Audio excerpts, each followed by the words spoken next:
Yeah, let's drive this in one more point. A lot of women say, you know, I haven't got any sexual problems here, in the sense that that the stuff that you're talking about, or you've written in your book, that it really applies to me. But you're saying it applies to every woman that's listening that's married. Oh, absolutely. I mean, over and over, I failed to sever the soul ties that connected me to every man that I had had sex with. And just for example, one of the men that I just constantly compared my husband to was Ray. He was the dean of my college, and I had engaged in an inappropriate relationship with him when he was married. He wound up leaving his wife. We lived together for a year before I came to my senses and realized he's 20 years older than me. I'm 20, he's 40. This is a father figure in my life. This is not a real intimate relationship, and finally found the strength to leave that. Yet, years later, I'm telling my husband, I just wish that you would be a lot more suave and debonair and romantic like Ray. And I couldn't believe I said it, but that was what was in my heart and my mind at the time.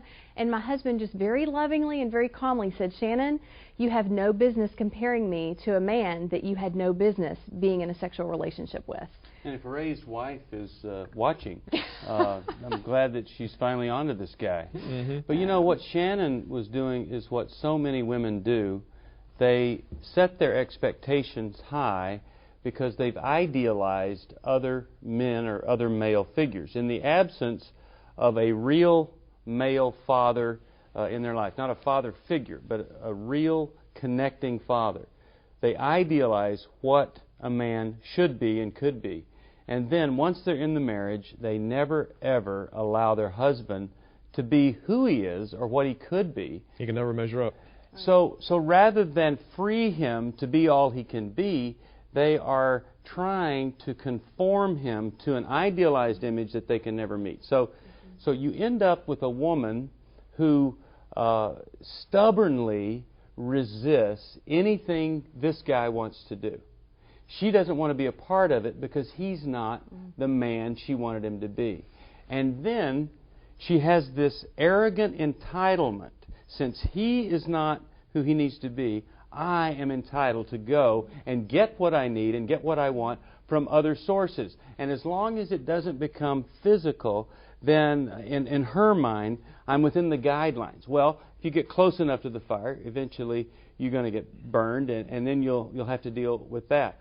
But I really believe that so much of our marital discontent comes from a woman's high expectations, and then from a man's expectations of what it means to be the leader, which really means dictator many times to him.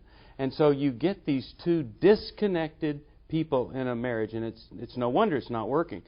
And her part of this, which is what we're talking about today, her part of this is stop the comparison, lower the expectations, and burn those bridges to those soul ties that she has.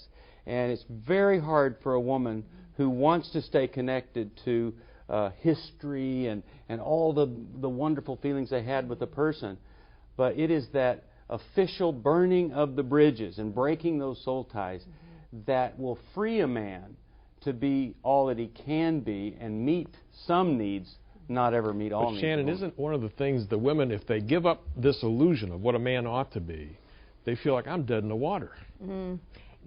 It can be a scary place. But exactly what Steve described is how I was living my life. It was about at the 7-year mark of our marriage that I approached my husband saying, you just don't meet my emotional needs. And I was thinking of leaving him and my 2 very young children. Aaron was 3 and Matthew had just been born. But I was thinking of leaving in pursuit of the love that I felt entitled to. And fortunately, Greg saw past my weaknesses to my needs and spoke the truth in love and said, Shannon, you have a Grand Canyon of emotional needs. And even if every man in Dallas lined up outside your doorstep, it would never be enough to satisfy you. He said, until you look to God to satisfy your emotional needs, there's nothing I can do. And while many women... Before you go on from that, to me, I've always been impressed with 2 pieces of this story. One is that her husband... he's kind of like Zeus or something. I mean, I don't know. This guy has got it together. But he knew how to respond to his wife in a connecting way with wisdom, and he did it. Yeah. And so often us men, we don't talk. We pull away, and so we don't influence the outcome of the disaster. But the other thing about Shannon's story that I've always been impressed with is this wasn't a woman of the streets. You know, she wasn't out selling herself, or she wasn't involved in porn shop stuff or whatever. She was a Christian woman. I was a youth pastor. And involved in the church, ready to walk out on her marriage with 2 kids. And if somebody on this profile is willing to do that, well, certainly you can see why so many other women on the fringe of church work also end up at a place where they say, maybe I just need to leave. Well, most women would have been offended if their husbands had said something like that. But to me, it rang so true in my spirit because I had given lots of men plenty of opportunities to meet my emotional needs, and no man ever filled the bill. And the insightful thing that Greg said to me is, Shannon, I know that this is not about you and me. This is about you and your dad.